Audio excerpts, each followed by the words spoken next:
자, 반갑습니다. 오늘 말씀은 출애굽기입니다. 우리 지난 시간에 창세기를 다 끝내고 이제 출애굽기를 시작할 텐데, 오늘은 출애굽기 1장 1절부터 마지막 22절까지 다 같이 한 목소리로 천천히 읽겠습니다. 시작!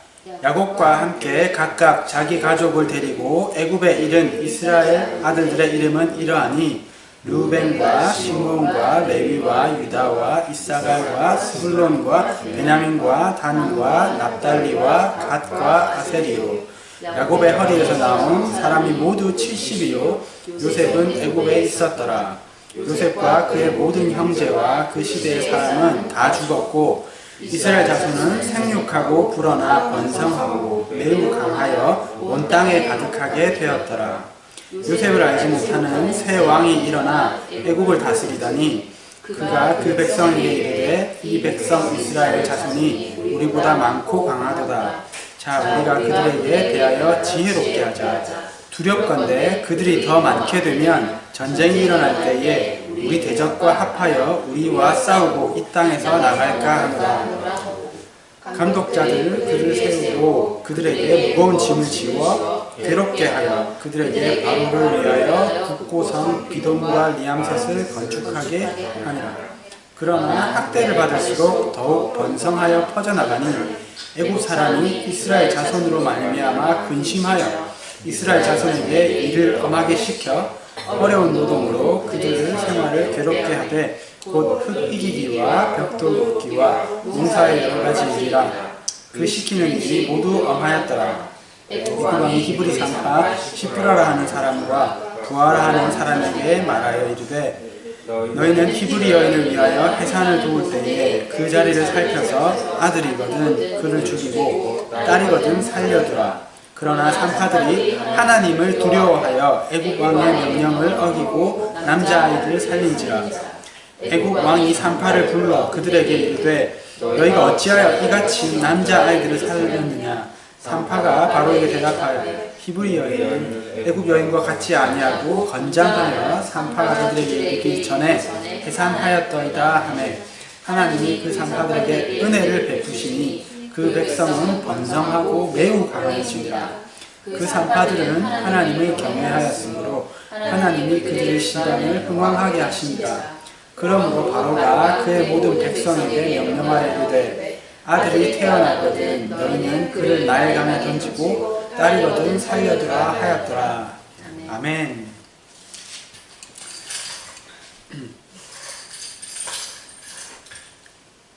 자, 지난 시간에 우리가 그 길고 길었던 창세기 50장을 다 끝냈습니다. 그리고 오늘부터 어떤 말씀을 나눌까 그렇게 생각하고 기도했었는데, 별로 고민할 것도 없이 바로 출애굽기를 하기로 했습니다. 왜냐하면 출애굽기 내용이 창세기와 바로 이어지기 때문입니다. 제가 창세기를 할 때 이런 말씀을 드렸었어요. 창세기는 나머지 65권의 성경 말씀과 그리고 하나님을 향한 우리 믿음의 기초가 되는 중요한 사실들, 중요한 말씀들을 많이 담고 있습니다. 그렇기 때문에 창세기 말씀을 바로 알고 그리고 이해하고 믿는 것이 우리의 신앙의 정말 주축을 놓는 것과 같은 그러한 책이다, 이렇게 말씀을 드렸는데, 왜냐하면 창세기에는 우리가 잘 아는 것처럼 하나님께서 천지와 만물을 만드신 이야기, 그리고 죄가 어떻게 시작되는지, 그래서 하나님께서 죄를 어떻게 심판하셨는지, 노아의 홍수 심판, 그리고 죄로부터 우리를 구원하시기 위해서 어떻게 한 사람을 택하시고 한 민족을 그렇게 만들어 나가시는지 그 과정이 담겨 있기 때문에, 만약에 이것을 우리가 믿지 않는다면 하나님께서 천지를 창조하신 것, 죄가 어떻게 세상에 들어온 것, 이런 것들을 우리가 알지 않고 이해하지 않고, 그리고 하나님의 구원 계획, 아브라함을 통해서 이렇게 언약을 맺으시는 그런 구원 계획, 이런 것을 첫 단추에서 우리가 이것을 잘못 끼면 그 다음부터는 더 이상 나갈 수 없는 것입니다. 우리가 창세기를 이렇게 생각한다면 우리가 이제부터 나눌 출애굽기는 이 언약의 민족 이스라엘이 애굽에서 하나님께서 애굽으로 보내신 이유가 있습니다. 그 애굽의 그 당시 초강대국이었던 애굽의 보호 아래서 한 나라를 만드실 만큼 인구를 키우시고 때가 되어서 이렇게 모세라는 지도자를 통해서 애굽에서 이렇게 구출해 내오시는 그러한 내용, 영적으로는 세상에서 하나님께서 우리를 건지시는 그러한 내용이 되겠죠. 그리고 후반부에 가면은 시내산에서 하나님께서 이스라엘 백성에게 율법을 주시고, 그리고 상막과 제사장직에 대해서 그렇게 명해 주시는 것을 우리가 볼 수 있는데, 이것은 우리가 하나님의 백성으로서 이 세상에서 어떻게 하나님의 법을 지키면서 살아가야 되는지, 그리고 하나님께 어떻게 바르게 예배를 드려야 하는지에 대해서 우리에게 가르쳐 주시는 것들입니다. 그래서 창세기가 작은 모판에다가 시드 플롯이 모판인데, 거기에다가 이제 믿음의 그러한 식물들을 조금씩 키운다면, 제가 생각할 때 출애굽기는 그 모판에서 이제 종묘실이라고 하나요? 그렇게 옮겨가지고 그 우리의 믿음이 커나갈 수 있도록 그런 뿌리를 잡아주고 줄기가 커나가고 잎이 커나가는 그러한 과정이라고 생각이 됩니다. 그래서 앞으로 출애굽기를 통해서 하나님께서 우리에게 매주 말씀해 주시고 은혜를 주실 텐데, 정말 우리가 이 말씀을 잘 듣고 하나님의 은혜를 많이 받기를 기대합니다. 그러면 우리가 창세기 마지막에 어떤 일이 있었는지를 한번 기억을 되살려 보겠습니다. 우리가 46장부터 50장까지 한 방에 다 했었죠. 그때 이 5장에서 어떤 내용이 있었냐면은, 요셉의 초청으로 아버지 야곱과 그리고 온 형제들과 가족들 70명이 흉년을 피해서 가나안에서 애굽으로 이주해서 정착하는 것을 보았습니다. 이것을 통해서 우리가 가족의 특권에 대해서 은혜를 나눴죠. 정말 그렇게 다른 애굽에 있는 사람들도 참 힘들게 그 가뭄을 이겨내고 자기의 논밭과 자기 자신까지 다 팔았는데, 요셉의 가족이라는 특권 때문에 우리가 또한 그런 하나님의 가족의 특권을 누리고 있다, 이런 은혜를 나누었었습니다. 그리고 마지막 장 50장에 보면은 그로부터 세월이 지나서 야곱이 죽습니다. 그리고 세월이 더 지나서 요셉도 죽습니다. 그렇게 요셉이 죽는 것으로 창세기가 끝이 나는데, 오늘 본문 출애굽기 1장 6절에 보면은 요셉과 그의 모든 형제와 그 시대의 사람은 다 죽었다, 이렇게 이야기하면서 출애굽기를 시작하고 있습니다. 그리고 7절에 보면 이스라엘 자손은 생육하고 불어나 번성하고 매우 강하여 온 땅에 가득했다, 이렇게 말씀하고 있습니다. 그러면 이 이스라엘 사람들이 애굽에 건너와서, 이집트에 건너와서 살았던 이 400년 정도의 기간 동안 얼마나 불어났길래 성경이 이렇게 생육하고 불어나 번성하고 매우 강하여 온 땅에 가득했다, 이렇게 말하는 것일까요? 우리가 오늘 보는 그 본문 말씀에 나와 있지만은 70명이 갔습니다. 며느리까지 합치면 70몇 명이 되겠죠.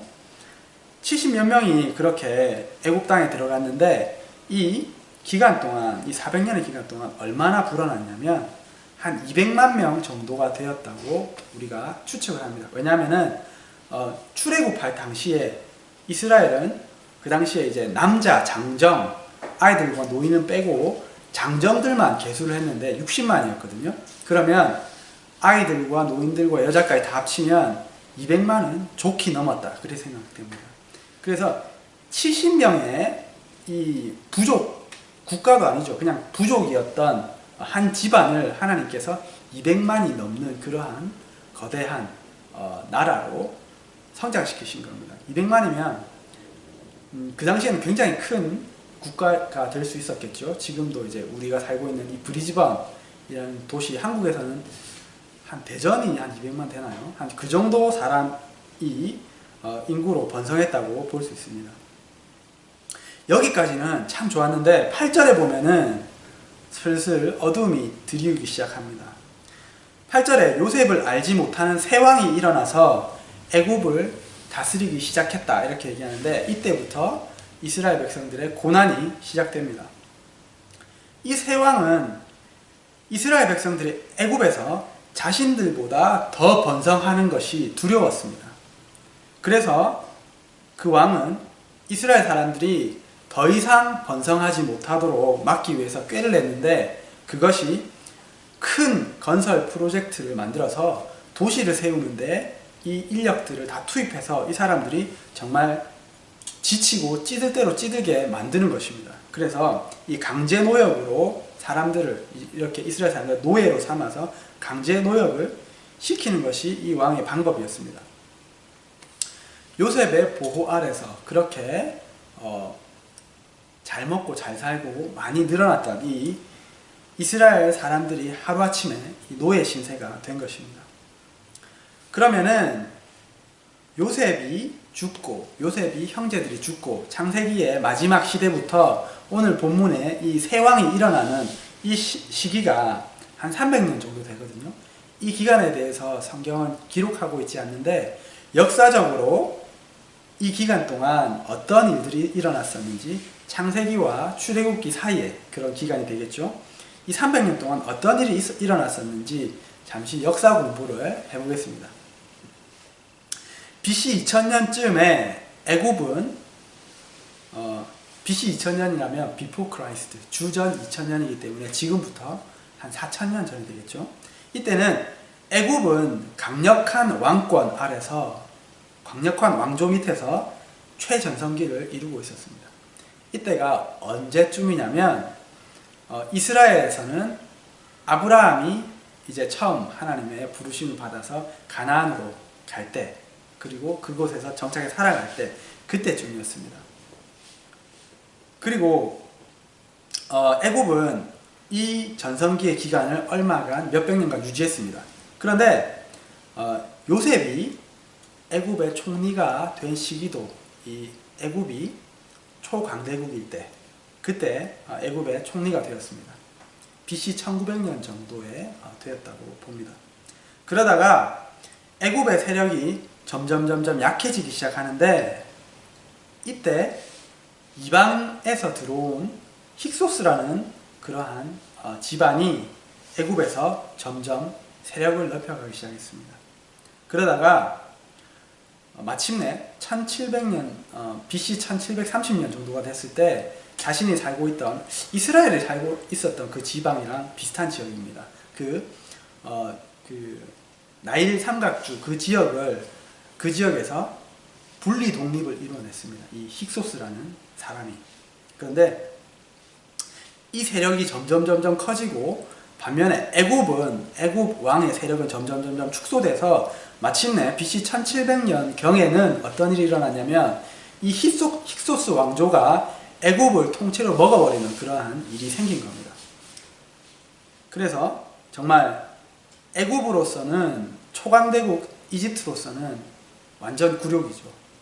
이방인에게 나라를 뺏기는 이러한 굴욕적인 역사가 시작된 겁니다. 근데 이 힉소스 왕조는 요셉과 이스라엘 백성들과 같이 셈족 계열의 사람들이었습니다. 그래서 제가 생각할 때는 이 애굽에 그 당시에 식량이 있었기 때문에 요셉 당시에 많은 사람들이 식량을 얻으러 왔잖아요. 그래서 아마도 이 힉소스 이 집안의 사람들도 그때 이스라엘 사람들처럼 집단 이주해 와서 살았던 것이 아닌가, 그렇게 생각이 됩니다. 어쨌든 이렇게 이 시기 동안 이스라엘 백성들이 굉장히 번성하고 그리고 강해졌습니다. 아마도 같은 셈족 계열이고 같은 이방인이었던 이 힉소스 이 왕조가 굉장히 이 요셉의 가족들에게 친화적인 정책을 펴지 않았나, 그들을 보호해주고 그들이 번성할 수 있도록 도와주지 않았나 생각이 됩니다. 그리고 BC 1550년 경에 아모세라는 애굽의 왕이 이 힉소스 왕조를 무너뜨립니다. 그리고 새 왕이 돼서 애굽을 다스리게 되는데, 8절에 나오는 요셉을 알지 못하는 새 왕, 이 새 왕이 이 애굽의 굴욕적인 역사를 끝내고 다시 애굽인으로서 왕위에 오르는 이 왕이 아닌가, 그렇게 역사학자들은 추정을 한다고 합니다. 그렇게 나라를 빼앗기는 굴욕적인 역사를 겪었는데 얼마나 이 사람들이, 이 왕이 특별히 다시는 이방인에게 나라를 뺏기지 않으려고 그렇게 마음을 썼겠습니까? 우리나라도 그랬잖아요. 그래서 10절에 보면 이 왕은 이스라엘인들이 번성하는 것을 두려워했는데, 뭐 때문에 두려워했냐면 자신의 적과 합세해서 자신을 대적해 싸울까봐 두려워했다, 이렇게 나옵니다.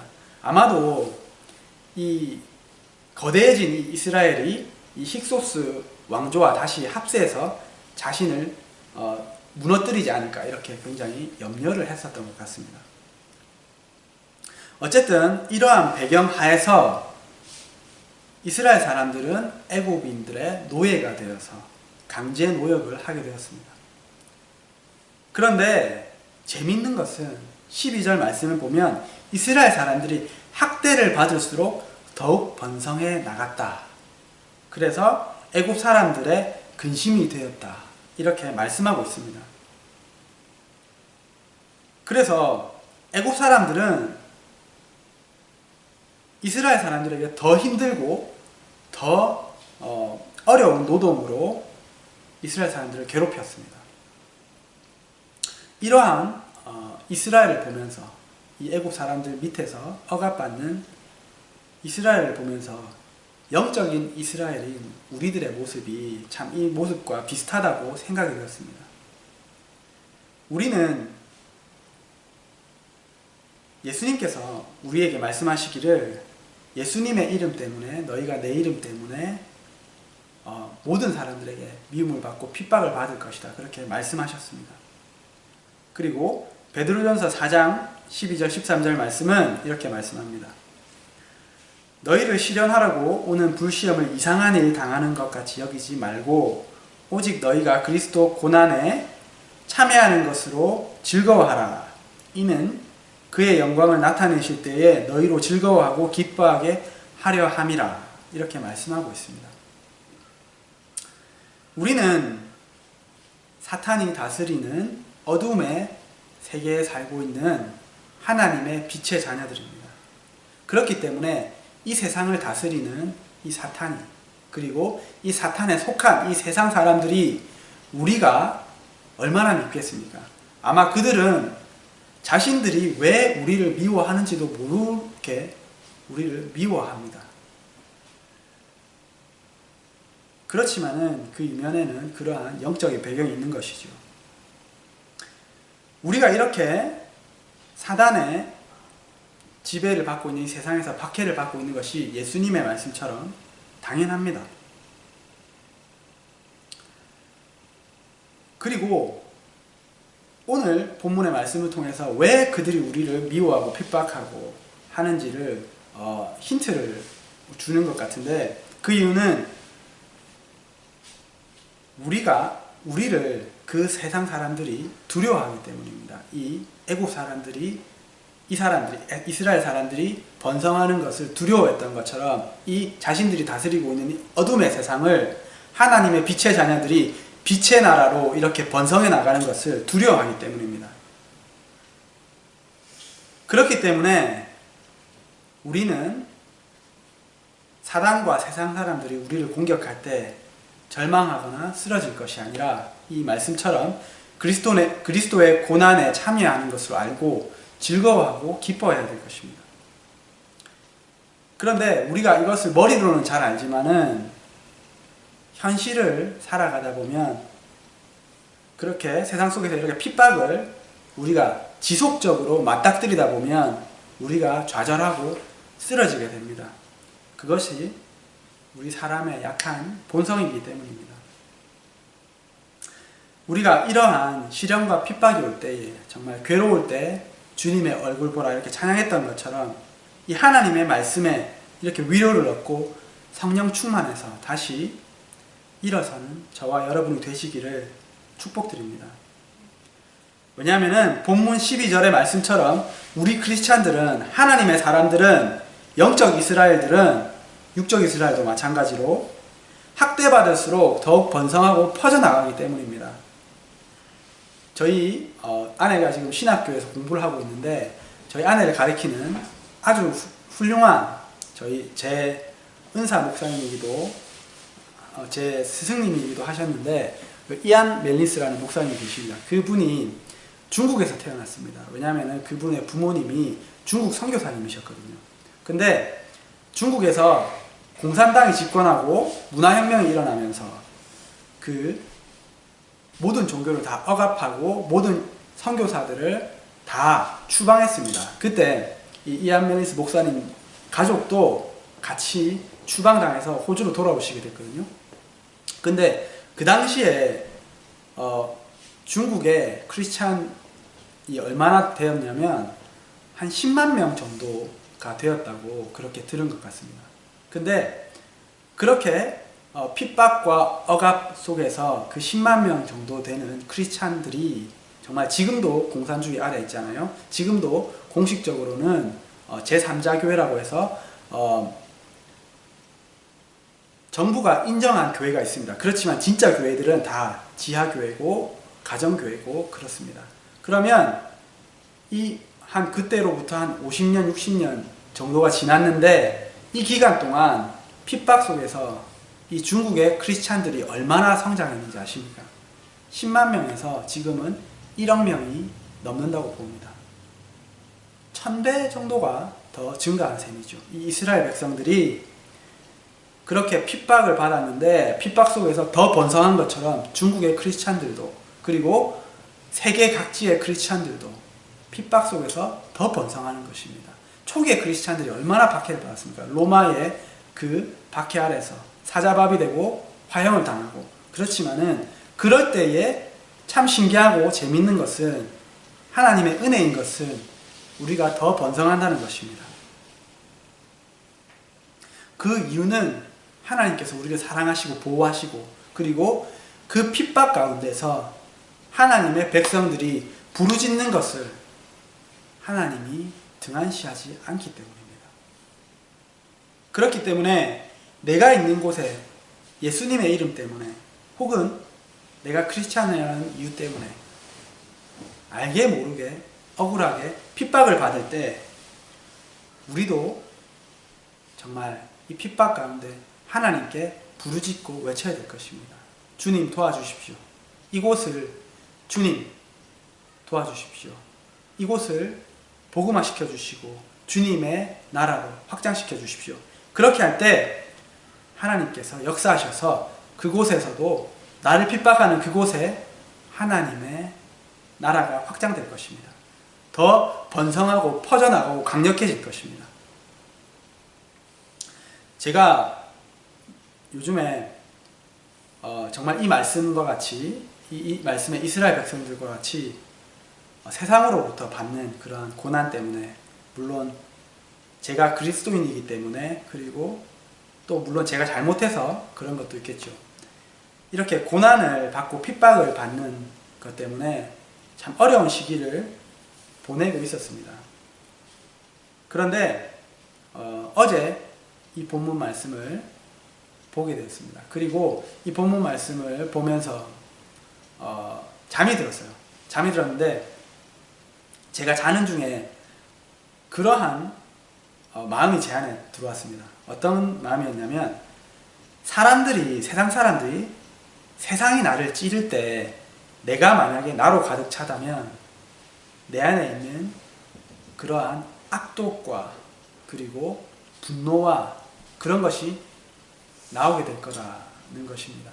당연하잖아요. 내 안에 정말 그 억눌려 있는 억울함과 그 분노와 악이 있다면 세상이 나를 찌를 때 그것이 나오겠죠. 근데 내가 만약에 성령이 충만하고 내가 예수님으로 내 안에 채워져 있는 사람이라면, 세상이 나를 찌를 때 나에게서 나오는 것이 예수라는 것입니다. 예전에 그런 간증을 본 적이 있어요. 어떤 일제강점기 때 이제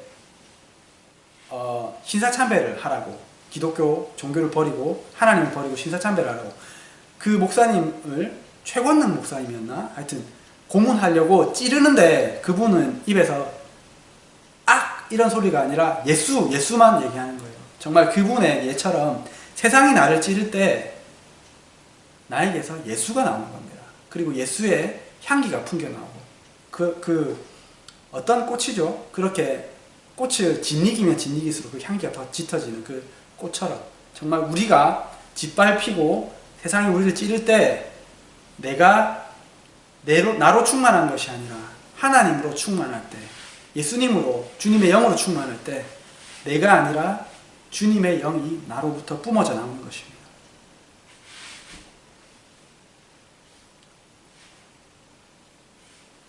하나님께서 제가 그런 고민을 하고 또 힘들어하니까 저에게 이 말씀을 주시면서 제가 잘 때 그렇게 저에게 말씀하신 것이 아닌가 그렇게 생각이 됩니다.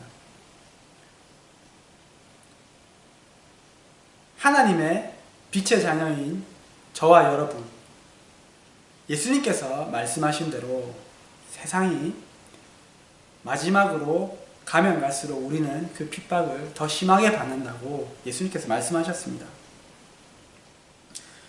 그럴 때에 세상이 우리를 점점 더 예수님의 이름으로 핍박할 때에 우리가 하나님의 영으로 충만하여서 정말 나를 찌를 때, 나를 짓이길 때 나로부터 예수님의 향기가 다 품어져 나오고 그를 통해서 나를 핍박하는 그곳에서 정말 이 이스라엘 백성들처럼 중국의 크리스찬들처럼 하나님의 나라가 확장되어 가고 정말 주님을 믿는 사람들이 늘어나는 그러한 것을 경험하는 저와 여러분이 되시기를 축복드립니다.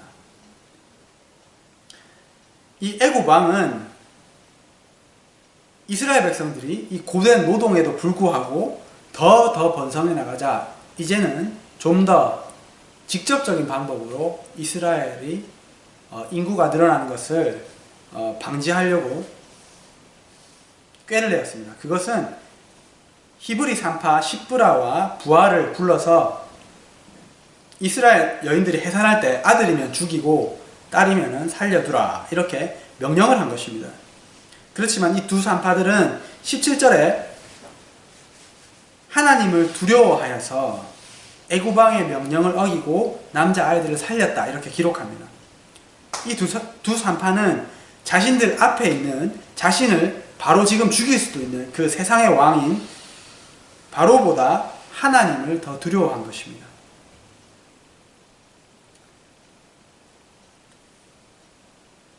이 애굽 왕은 이들을 불러서 왜 자신의 명령대로, 왜 내 명령대로 아이들을 죽이지 않았냐 이렇게 물었습니다.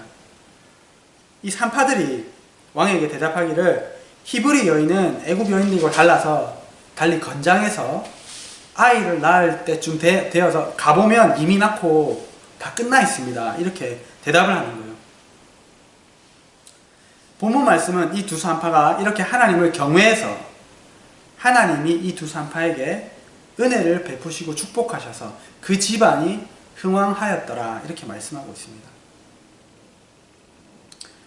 이 산파들의 이야기가 우리에게 주는 교훈은 우리가 세상의 왕보다 하나님을 더 경외하고 순종해야 된다는 것입니다. 예수님은 몸은 죽여도 영혼은 능히 죽이지 못하는 그 사람들을 두려워하지 말고 몸과 영혼을 능히 함께 멸하실 수 있는 하나님을 두려워하라고 말씀하셨습니다. 세상에 살고 있는 우리에게 하나님의 법에 반대되는 것을 우리에게 요구할 때 우리는 세상을 두려워할 것이 아니라 하나님을 두려워함으로 하나님을 경외함으로 하나님의 법을 따라야 될 것입니다. 지금 전 세계적으로 동성 결혼이 합법화되는 것이 점점 그런 나라가 늘어나고 있잖아요. 호주도 작년 말에 통과가 되어서 지금은 합법 국가가 되었습니다. 그리고 미국도 몇 년 전에 오바마 정권 하에서 이것이 합법화되었죠. 그때 어떤 일이 있었냐면 한 동성 커플이 혼인신고를 하기 위해서 동사무소에 온 거예요. 동사무소 같은 뭐 구청이나 뭐 이런 것에 갔겠죠. 근데 이 시티카운슬 직원이 여자분이었습니다. 이분이 이 동성 커플의 혼인신고를 난 해줄 수 없다 이렇게 얘기한 거예요. 그래서 이 커플이 3번이나 찾아가서 그것을 강요했습니다. 그리고 이렇게 물었습니다. 아니 법이 바뀌었는데 네가 무슨 권한으로 우리 결혼 신고를 안 해주냐. 근데 이 사람이 뭐라고 대답했냐면 하나님의 권한으로 안 해준다 이렇게 대답했습니다.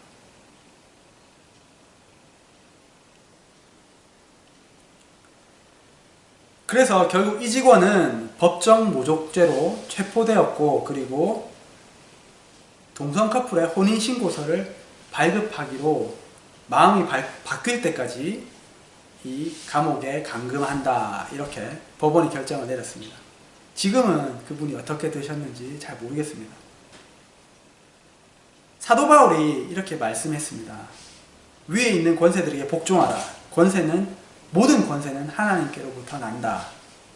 그런데 그렇기 때문에 우리가 내 위에 주어주신 하나님께서 주어주신 그 권세에 복종하는 것은 우리가 마땅히 해야 될 일이고 바람직한 것입니다. 그렇지만은 그 권세가 하나님의 법에 반대되는 것을 요구한다면은 우리는 하나님을 두려워하고 하나님을 경외함으로 그것에 대해서 거절할 수 있어야 됩니다. 히브리 산파들은 애굽의 왕보다 하나님을 더 경외함으로 축복을 받았습니다. 아마 제 생각에는 이 미국의 이 구청 직원도 하나님께서 기뻐하시고 그를 축복해 주시지 않았을까 생각이 듭니다. 앞서 말씀드린 것처럼 이 세상은 점점 더 마지막으로 치닫고 있고, 그러면 그럴수록 세상에 정말 잘못된 법이, 사탄이 다스리는 법이 이 세상을 지배하고 우리는 그것을 다스리도록 세상이 요구할 것입니다. 이 동성결혼에 대한 찬성은 시작에 불과하고 이제부터 이러한 일들이 쭉 일어날 것인데, 하나님께서 이 이야기를 통해서 우리에게 주시는 말씀은 그것에 두려워하지 말고 너희가 하나님의 법을 지키며 하나님을 경외하며 두려워하며 그렇게 이길 것을 우리에게 말씀해 주시는 것 같습니다. 그렇게 할 때에 하나님께서 우리를 기뻐하시고 우리를 더 축복해 주실 것입니다.